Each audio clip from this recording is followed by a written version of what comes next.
Pour connaître nos droits et les faire valoir, informons-nous sur conseilnational.fr. Encore une grosse frayeur vers midi. Eh oui, l'ignorant que je suis n'avait aucune connaissance de la date. Bon, pour faire bref, je me suis fait un peu peur, de façon intense quand même. Je me suis imaginé même que la Russie était aux portes de la France. Et oui, la prédiction était devenue vraie pour une fois. Le gouvernement et les journalistes avaient dit vrai. Ça n'a pas été long avant de reprendre conscience, évidemment. Les sirènes à 12h et surtout le premier mercredi du mois, eh ben évidemment, ce sont les hommes en rouge. Oui, les pompiers. Bonsoir et bienvenue dans La France Libre, une émission du CNTF/CH avec Philippe, avec Bruno, avec Christiane, Jean-Pierre et vous-même, messieurs, dames qui nous regardez. Bonsoir, bienvenue. Bonsoir. Bonsoir à tous, bonsoir à toutes. Alors quand on prend Sylvain, les sirènes, quand on prend les sirènes pour des avertissements, c'est qu'on est un petit peu parendier, un peu parano, un peu touchy, comme on dit. Voilà, mais ça c'est. Mais ce n'était qu'un poisson d'avril. Ça n'était qu'un poisson d'avril, voilà. Alors, qu'est-ce qu'on a aujourd'hui au menu? Qu'est-ce que je pourrais manger? Oui. Oui, vas-y Philippe. Je vais une petite actualité si vous voulez bien. Donc, le docteur Philippe Parola, alors que je ne connaissais pas personnellement, mais qui se trouve à être ou avoir été le bras droit de Monsieur Raoult, plus lui qui est plus connu quand même, et démis de ses fonctions. Alors il démis de ses fonctions parce qu'il a eu le mauvais goût de dire à peu près la même chose qu'avait dit Monsieur Raoult, sauf que Monsieur Raoult l'avait dit à une époque où c'était malséant, alors qu'aujourd'hui c'est plutôt un constat, à savoir que l'ivermectine donne de bons résultats face à Covid-19. Et cette parole-là, elle n'a pas été acceptée par la direction de l'hôpital qui a démis ce monsieur directement de ses fonctions. Voilà. Là, il y aura bien sûr un procès, retour au prud'homme, que sais-je encore. Mais c'est tout de même significatif d'entendre qu'aujourd'hui, alors qu'on a eu les informations que cette ivermectine était positive contre le Covid-19, c'est quand même significatif de constater qu'on est encore poursuivi comme si on était des sorciers ou des sorcières par une administration non pas tatillonne, mais par une administration, je dirais, belliqueuse, quoi, en l'occurrence. Voilà. J'ajouterais que, en fait, c'est efficace contre toute infection pulmonaire ou quoi que ce soit qu'on a appelé Covid-19. Voilà. Voilà, oui, tout à fait. Alors que même l'Institut Pasteur avait reconnu que l'ivermectine avait un effet. C'est ça qui est incroyable. Moi, je voudrais vous parler d'une chose toute simple, c'est qu'en Espagne, alors qu'en France, le prix de l'électricité n'arrête pas de monter, parce que la France est encore restée dans le système complètement mafieux du calcul de prix de l'énergie européen, eh bien en Espagne, le prix de l'électricité continue à dégringoler, pratiquement en négatif, d'après les informations qu'on a eues, c'est-à-dire que les prix sont tombés au plus bas du plus bas. Donc, merci à l'Espagne pour avoir compris avant les autres ce qu'il fallait faire. Eh oui, et nous on a l'OMS pendant ce temps-là qui, peut-être dans un mois, parce que les choses vont se jouer au mois de mai prochain, au niveau de l'international, l'Organisation mondiale de la santé va être proposée comme étant l'organisme qui suppléera toutes les décisions de différents pays en cas de pandémie. C'est-à-dire que c'est elle qui va décider, d'abord, si c'est une pandémie, et deux, comment il convient d'en venir à bout. Par quelle médication, bien évidemment. Alors, il faut se rappeler aussi que dans pandémie a été retiré dans la liste des effets d'une pandémie la mortalité. C'est-à-dire que même ce qui ne nous tue pas, comme disait le philosophe Nietzsche, eh bien là, même ce qui ne nous tue pas va être considéré comme nocif à l'humanité. Donc on va avoir des pandémies de rhume, on va avoir des pandémies de choses bénignes et qui vont mener l'OMS à décider à la place des États ce qu'il faut faire pour guérir tout le monde. Alors on peut aussi se dire, mais l'OMS se donne donc la possibilité d'être la seule entité capable de dire faites ceci ou faites cela, Jacadi, comme on disait dans les jeux d'enfants. Et tout le monde va obéir le petit doigt sur la couture du pantalon, exactement comme il y a 1 an, 2 ans, 3 ans en arrière.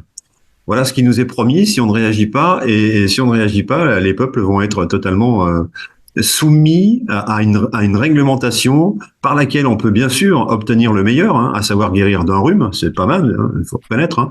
Mais aussi, on peut aussi obtenir le pire si jamais à la tête de l'OMS, ce que Dieu nous garde, que Dieu nous en garde, viennent des bandits qui aient de mauvaises intentions et qui par le même canal pourraient tuer tout le monde, tout simplement. À réfléchir. Alors Philippe, on a eu déjà une émission pour tous ceux qui nous écoutent. Il suffit d'aller sur notre chaîne Gros Bunker en replay. On a déjà eu une émission qui a traité complètement ce sujet il y a quelques mois, justement, où donc on a parlé de ce fameux traité que l'OMS est en train d'essayer de mettre en place, prise de pouvoir sur tous les pays du monde d'une manière dictatoriale. C'est pour le mois de mai, et elle n'a pas été retirée, cette... Et par contre, il y a des personnes qui en appellent aux Français d'aller voir leurs députés pour les prochaines élections européennes. Sauf que le problème, c'est que nous ne sommes pas dans l'Europe et qu'il n'y a pas lieu d'avoir d'élections européennes. Je me demande si les gens qui vont aller voter ne vont pas valider l'Europe alors que nous ne sommes jamais rentrés dans l'Europe suite à la forfaiture de 2008. Alors, ce qu'on peut remarquer aussi, c'est que la France, pour une fois, n'est pas la seule en tête dans la réaction et dans la résistance, puisqu'on a les Allemands, et au travers d'un monsieur qui s'appelle Stefan Homburg, qui est un médecin et qui est également un officier de réserve de l'armée allemande, qui nous dit des choses plus qu'intéressantes. Il dit voilà, d'abord ce que je viens de vous dire, il était au courant, c'est lui qui a prévenu les Allemands de ce qui allait se passer en mai avec l'OMS. Et ensuite, il revient sur des bruits de préparation de guerre par un général allemand dont les conversations téléphoniques auraient été interceptées et par lesquelles il explique que voilà le détail de comment on va faire pour attaquer la Russie, quoi. Et ça, c'est directement contraire à la constitution allemande. Donc ce monsieur, toujours le même, dit il faudrait peut-être que les Allemands se bougent, parce que sinon on va nous envoyer vers la guerre avec la Russie. Et si on fait rien, on va l'avoir cette guerre, et elle aura été conduite, menée, préparée de façon totalement illégale par un général dont personne ne connaît le nom aujourd'hui. Donc voilà. Donc ça bouge aussi. Il n'y a pas que les Français qui réfléchissent. Il y a les Allemands. Les Allemands sont en première ligne dans l'affaire de la Russie contre l'Europe, évidemment. Ils ont des souvenirs aussi d'une guerre précédente qui sont cuisants dans leur mémoire. Donc là, on est un peu à la croisée des chemins aussi chez les Allemands. Voilà. Donc tout peut bouger rapidement entre maintenant et quelques semaines, dans les semaines qui viennent. Voilà ce qu'on pouvait rajouter. Et nous allons regarder l'actualité en images. Juste avant, je voulais quand même vous rappeler que l'OMS travaille quand même dans le bon sens, puisque nous sommes des malades qui s'ignorent. L'actualité en images tout de suite, et on se retrouve juste après. Il y a quand même des trucs qui me font hyper peur. Le fait est que je vois de plus en plus de programmes qui m'ont l'air 100% générés par de l'intelligence artificielle et qui, vraiment, c'est n'importe quoi. C'est n'importe quoi, notamment sur TikTok, mais même parfois sur Instagram aussi, dans les réels, les formats courts en général. Je vois des trucs qui clairement sont... alors c'est du contenu souvent qui est volé. Typiquement, c'est des gens qui sont chez eux en France, qui vont voler du contenu aux États-Unis. Ils copient-collent un script aux États-Unis, ils le traduisent avec un outil Google machin ou IA, ils le foutent à donner à, comme je le disais tout à l'heure, à un logiciel qui va enregistrer une voix, et ensuite ils mettent ça dans un logiciel qui va créer des images tout seul, ou des vidéos tout seul, et donc faire le montage tout seul. Donc on a des gens qui littéralement ne font rien, n'ont aucune valeur ajoutée, vont piller du contenu et balancent ça sur les réseaux avec des résultats qui sont dégueulasses en termes de montage, des images qui ne veulent strictement rien dire, mais qui font quand même des milliers, des centaines de milliers de vues, quoi, et qui génèrent des thunes avec ça. Voilà, vous l'avez compris, prochainement pour l'actualité en images, eh bien ce sera plus moi. Non, ce sera l'intelligence artificielle qui le fera. Ça rappelle vraiment la remarque de l'insert que tu avais mis, Sylvain, avec Kaamelott, où on entendait Arthur dire à je ne sais plus qui, ce qui serait bien, c'est que vous arrêtiez de dire des trucs. Parce que ce monsieur nous a parlé de trucs, ils mettent des trucs. Donc effectivement, il faudrait qu'ils arrêtent de mettre des trucs, ça serait pas mal, ouais, ça serait bien. Oui, Jean-Pierre. Oui, alors ça m'inquiète pas trop ce que dit ce monsieur. Moi, je gagne des heureux et des heureuses. Même si je gagne pas beaucoup d'euros, ça viendra peut-être un jour. Je gagnerai peut-être des dollars ou des yens ou je sais pas quelle monnaie. Et ça m'inquiète pas, moi, que les gens touchent un bouton pour écouter des programmes nuls à faire ce que vous voulez. C'est pas un problème. Mon seul but, c'est de fournir de quoi entendre une vérité. Après, que les gens soient libres. Et si c'est leur chemin de se nourrir de choses épouvantables, qu'ils en profitent pendant un certain temps et quand ils en auront marre, ils le diront. Merci. Après, c'est comme toute technologie, l'intelligence artificielle a les bons côtés, c'est-à-dire qu'on peut faire des recherches, on peut s'informer, trouver des sources, etc. Ça peut être un outil très très intéressant pour travailler, mais avec intelligence, en utilisant notre cerveau. Parce que là, ce qu'il a l'air de dire, le monsieur, c'est que les gens n'utilisent pas leur cerveau, ils font du copier-coller et ils laissent la machine faire les choses et ils ne vérifient même pas les résultats, ils s'en fichent, ils font des vues. Voilà, ça c'est la façon d'utiliser comme des moutons. Ben, ce n'est qu'une machine, hein. C'est comme n'importe quelle découverte, n'importe quelle avancée scientifique, elle peut toujours être utilisée en bien ou en mal. Mais il y a quand même un monde immense entre le cerveau humain et l'intelligence artificielle qui, comme c'est dit par son nom, est artificielle. On est loin de ce qui s'est passé, par exemple, dans des films comme Terminator, où c'est une intelligence artificielle qui a dominé le monde. Là, on en est encore très loin. On en est très très loin. Elle est encore bien artificielle, on est complètement d'accord. Alors on est un petit peu triste parce que nous n'avons pas Iota dans le groupe aujourd'hui et nous allons parler justement d'un de ses sujets préférés. Le pont aujourd'hui de notre sujet, un pont entre l'Athènes démocratique et le Conseil national de transition français, canal historique. Alors Sylvain, si on parle de pont, c'est justement parce que on a fait une découverte assez extraordinaire, nous, au Conseil national de transition français canal historique, c'est qu'on a travaillé d'une manière intelligente, collectivement, dans des commissions pendant 2 ans pour mettre en place un projet de nouvelle démocratie qui remplacerait le système actuel complètement dégénéré et pourri de la Ve République par un système de véritable démocratie avec tirage au sort, avec un certain nombre de personnes organisées en commission, aussi bien au niveau local qu'au niveau départemental ou au niveau national. Et en fait, en travaillant là-dessus, on n'imaginait pas du tout, mais alors pas du tout, que ce qu'on avait imaginé était quelque chose qui avait déjà eu lieu dans le passé. Et c'est là qu'on parle de pont, parce qu'on s'aperçoit que l'intelligence collective arrive pratiquement au même résultat, même à 2500 ans d'intervalle. Parce que effectivement, contrairement à ce que certains nous disent, parce qu'on entend des gens qui nous disent oui, mais votre projet c'est utopique, c'est irréalisable, le peuple ne peut pas se gouverner lui-même, etc., etc. Eh bien si, on a découvert, grâce notamment à Iota Angelaki et son livre donc La démocratie assassinée d'Ephialtis, on a découvert que il y a 2500 ans à Athènes, pendant une période de 140 ans, eh bien la ville s'est gouvernée elle-même, le peuple athénien s'est gouverné lui-même dans une véritable démocratie. C'est même à ce moment-là que le mot a été inventé. Et donc, quand on voit ce qui s'est passé à cette époque, que ça a donné comme résultat une civilisation vraiment rayonnante, avec des monuments magnifiques, avec des philosophes, avec un certain nombre de réalisations dont on bénéficie encore actuellement finalement, eh bien, on s'aperçoit que cette démocratie, eh bien, elle a vraiment libéré le peuple à l'époque.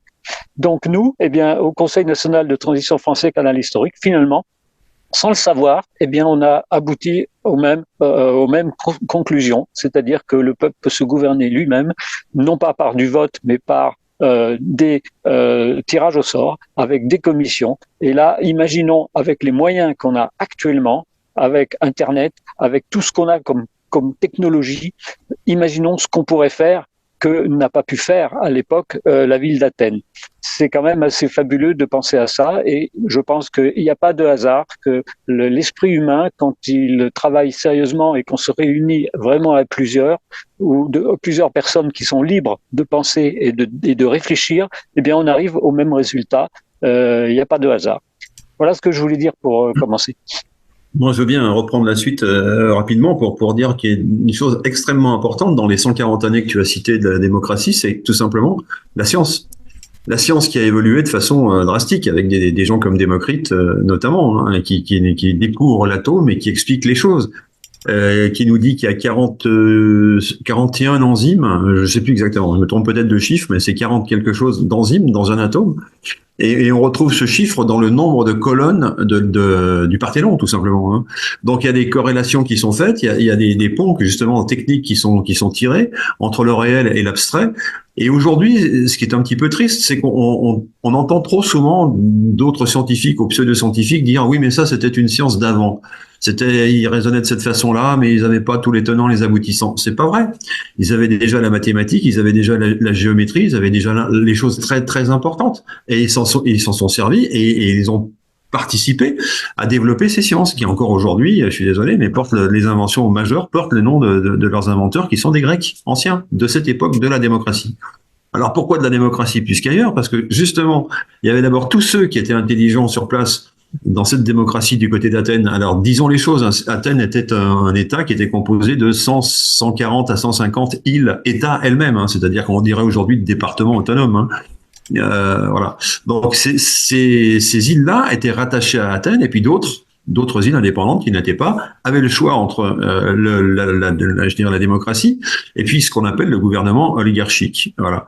Donc certaines ont choisi un camp, d'autres, et chacune vivait à leur façon en quelque sorte. Et c'est vrai qu'on a remarqué sur les îles et sur les territoires en général qui étaient régis par la démocratie, une floraison de choses qui n'existaient pas ailleurs. Alors est-ce à dire que tous ces Iliens avaient un génie caché? Oui, peut-être. Mais en tout cas, ce qui est certain, c'est que le fait d'avoir libéré les esprits, le fait d'avoir libéré un certain nombre de personnes tout court, hein, que ce soit des esclaves ou des hommes libres au sens politique du terme, eh bien, avait fait en sorte, avait créé une sorte de dynamique qui faisait que les gens les plus curieux, les gens les plus porteurs d'informations, les gens les plus capables d'enseigner aux autres sont venus de l'ensemble du bassin méditerranéen pour s'agréger au sein de la démocratie athénienne. C'est ça qu'il faut bien comprendre. Et quand on a compris ça, on voit bien que le pont qui reste à tirer aujourd'hui, c'est de dire, il faut faire la même chose aujourd'hui du côté du CNTFCH et de ce que nous proposons au sein de la France, parce que c'est notre périmètre, c'est la France, hein, comme autrefois le périmètre c'était l'Athènes antique. Eh bien aujourd'hui c'est la France. Alors il faut faire en sorte qu'effectivement on attire de plus en plus et des solutions économiques, et des solutions politiques, et des solutions scientifiques également, le plus possible vers nous. Et c'est ce qui se passera. Mécaniquement, ça a déjà été vécu. Donc nous y croyons très fortement. Et nous disons que ce pont entre l'Athènes antique démocratique si vous préférez, et ce que nous projetons de faire aujourd'hui de ce pays qu'on appelle la France, eh bien les ponts ils sont naturels. Et je crois qu'on va pouvoir s'appuyer sur ce qui s'est passé bien plus que ce que l'on fait aujourd'hui, puisqu'aujourd'hui, on a figé dans le temps ce qu'était cette Athènes-là, ce qu'était cette époque-là, ce qu'était cette démocratie-là. On l'a figé un petit peu comme une statue, alors que nous sommes en mesure de dire que ça n'est pas quelque chose de figé, c'est quelque chose de parfaitement vivant et d'évolutif, que nous avons très modestement à notre niveau expérimenté au travers des commissions il y a quelques années déjà, où on a fait la preuve, effectivement, comme tu le disais fort justement Bruno, de l'intelligence collective et de ses effets démultiplicateurs. Voilà. Et pour appuyer tes dires, Philippe, je dirais ceci, ce n'est pas un pont trop loin. Ce n'est pas un pont trop loin, et surtout c'est un pont qu'il ne faudra pas bombarder, comme messieurs les bellicistes du côté de la mer Noire, là, qui bombardent les ponts. Celui-ci, il faudra pas le bombarder, et il sera pas bombardé. Voilà. Alors, pour ceux qui veulent en savoir plus, je rappelle donc le livre de Iota Angelaki qui a été traduit, enfin, c'est la traductrice du livre de Régas. Et donc, là-dedans, on apprend plein de choses sur la vraie démocratie. Et moi, ce que j'aime bien, c'est qu'on ne vote pas pour des personnes, mais nous votons pour des lois. Et ça, c'est la grande différence. C'est-à-dire qu'il n'y a pas de culture de celui qui est le plus beau, celui qui a le plus beau projet, qui le met jamais en pratique d'ailleurs. Il n'y a pas besoin de financer des campagnes. On finance simplement les commissions pour que chaque individu volontaire tiré au sort, puisse participer au commun. Alors Christiane, je me réfère là à Jean-Pierre, parce que c'est vrai aussi que la démocratie, elle a existé souvent à petit niveau dans les tribus des peuples premiers, notamment par l'intermédiaire de ce que tu appelles, Jean-Pierre, les cercles de parole, dont on a déjà parlé dans une émission. Oui, merci Bruno. C'est pour moi un grand espoir que les gens se rassemblent Et ça existe aussi à Hawaï. Dès que les gens se chamaillent un peu, on les emmène dans un cercle de réconciliation. Même le voisin peut dire à son voisin, tiens, viens, ça commence à mal tourner, on va faire un cercle de réconciliation. Et donc tous les peuples qui ont appris en petits groupes à fonctionner, je dis bien à fonctionner, par rapport au terme dysfonctionner, eh bien évidemment fonctionnent avec des méthodes très simples qui prouvent leur efficacité et qui prennent en compte chaque être, même le plus simple, quelle que soit sa profession et tout ce qui peut le définir. Et ça, c'est un grand espoir pour l'humanité, parce que nous ne savons pas où est le génie qui va nous donner la meilleure solution. Si ça se trouve, c'est dans une personne très simple qui sait peut-être même ni parler ni écrire. Seulement, il va falloir prêter attention à cette personne-là et est-ce qu'elle va être capable de nous dire. Merci de m'avoir entendu. C'est vrai aussi, Jean-Pierre, que des fois, même dans la science, on voit des ingénieurs qui travaillent sur un projet, et puis malgré leurs études, malgré tout ça, ils n'arrivent pas à trouver la bonne forme pour la bonne pièce. Et puis d'un seul coup, on voit un stagiaire qui arrive, et puis il dit, bah moi j'ai pensé ça. Et puis finalement, c'est la solution. Ça arrive, ça. Absolument. Donc, disons que pour compléter le dossier des ponts, parce qu'il était question de ponts, je dirais que l'urgence des Athéniens à l'époque de la démocratie, c'était justement de pouvoir se gouverner eux-mêmes et de ne pas plier sous le joug des oligarques. Voilà, c'était leur principale revendication au départ. Hein. Et nous, c'est quoi?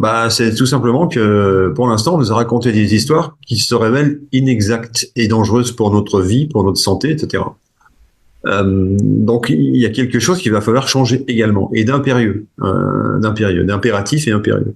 C'est ce que nous préparons au sein du CNTFCH, c'est ce que nous mettons en avant, et ce sont les informations que nous donnons à ceux qui nous écoutent.